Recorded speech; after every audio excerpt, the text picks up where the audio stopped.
Just pulling, you can see right off the fresh tank.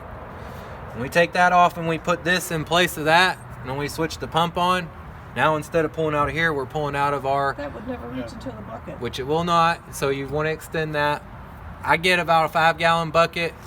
Some folks will use 1 gallon at a time. What that'll cause you to do is get up in the motorhome and run it dry.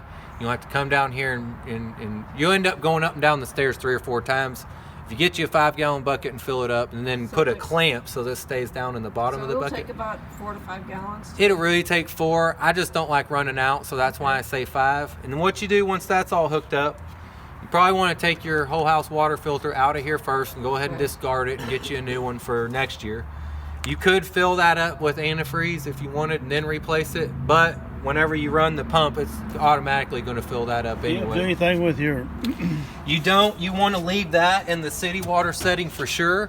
And then once you've got all that hooked up and the pump's on, what I would do, of course, I'm just going to be running water out of here right now, but I want to run the cold side of this outside shower, and probably after about that long a time, I should be getting antifreeze out of it. If I'm not, I want to shut that off and then see what's going on and adjust whatever I need to adjust to get the antifreeze to move. You run until you get pink out of the cold side, close that, run the hot side until you get pink out of that, close that, come over here to your low point drains, run those on the ground until you get pink coming out of both of those. Then you can go inside the coach, run the washing machine like we discussed, you come up and run the shower, hot and cold, flush the toilet, don't forget to run the sprayer wand. We've got air built up in the line somewhere, or I may need to run your pump down just a little bit.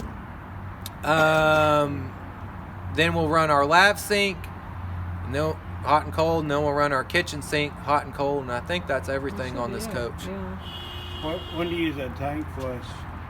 The tank flush is going to go directly into the black tank, and all that's for is for flushing out the black tank. If you want to remove anything that might have got left behind in that tank, the big takeaway from the tank flush is you don't ever even want to hook a hose up to it unless you've got your sewer hose connected up here and it's going into your sewer inlet. The black tank valve has been pulled open, all the contents out of it.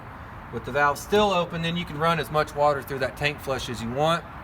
It's just got a connection like that, right? It is. It's just the same as the city water, and that just goes straight to the black tank. It's got a one-way valve on it. You can hear it. Yeah, it kind of sprays all around the tank. Sprayer system. Yeah. I rinse mine.